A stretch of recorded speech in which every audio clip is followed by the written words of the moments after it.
বাংলাদেশের মানুষ ইনসাফ চাচ্ছে, বাংলাদেশের মানুষ পরিবর্তন চাচ্ছে, বাংলাদেশের মানুষ চাঁদাবাজ মুক্ত, দুর্নীতিবাজ মুক্ত, টেন্ডারবাজ মুক্ত, দখলবাজ মুক্ত, মামলাবাজ মুক্ত একটি নিরাপদ দেশ চায়।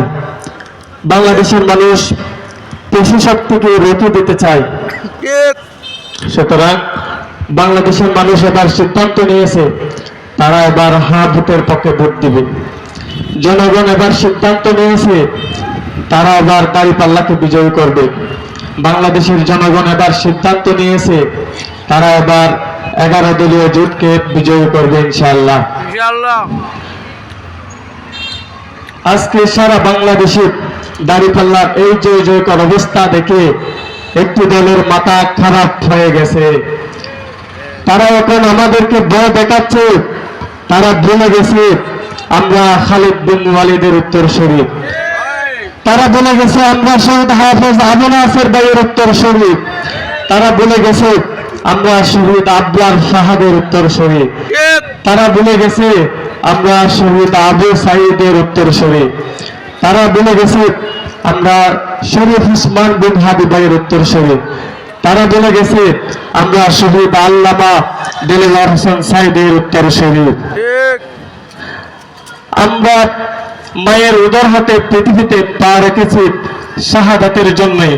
সুতরাং আমাদেরকে এক মুহূর্তের জন্য কেউ স্তব্ধ করতে পারবে না ইনশাআল্লাহ।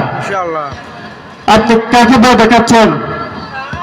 যারা বাঘের সাথে লড়াই করেছে তাদেরকে শিয়ালের বই দেখানো হচ্ছে। আমরা তো জুলাই আন্দোলনে অসংখ্য সশস্ত্র বাহিনীর সামনে মাথা উঁচু করে দাঁড়িয়েছি। সুতরাং এই নির্বাচনে যারা ভোট কেন্দ্র দখলের চেষ্টা করবেন তাদেরকে বলছি, আপনারা এখন থেকে প্র্যাকটিস করবেন হাত পা অবসরে থাকলে কিভাবে চলতে হয়। সম্মানিত উপস্থিতি, এই নির্বাচন হচ্ছে এদেশের মানুষের অস্তিত্ব রক্ষা করার নির্বাচন। এই নির্বাচন হচ্ছে চাঁদাবাজ রুখে দেওয়ার নির্বাচন। এই নির্বাচন হচ্ছে মামলাবাজ, দখলবাজ, টেন্ডারবাজ, ঋণ মুক্ত করার নির্বাচন। সুতরাং এই নির্বাচনে আমরা ঐক্যবদ্ধভাবে দাঁড়িপাল্লাকে বিজয় করতে এখন থেকে 24টি ঘন্টা মাঠে ময়দানে সময় দেওয়ার উদাত্ত আহ্বান জানিয়ে আমার সংক্ষিপ্ত কথা এখানে শেষ করছি। আসসালামু আলাইকুম ওয়া রাহমাতুল্লাহ। প্রেরণা বৃথা যেতে দেব না, চলো গড়ি একসাথে হ্যাঁ বলি, গণভোটে সবাই হ্যাঁ বলি।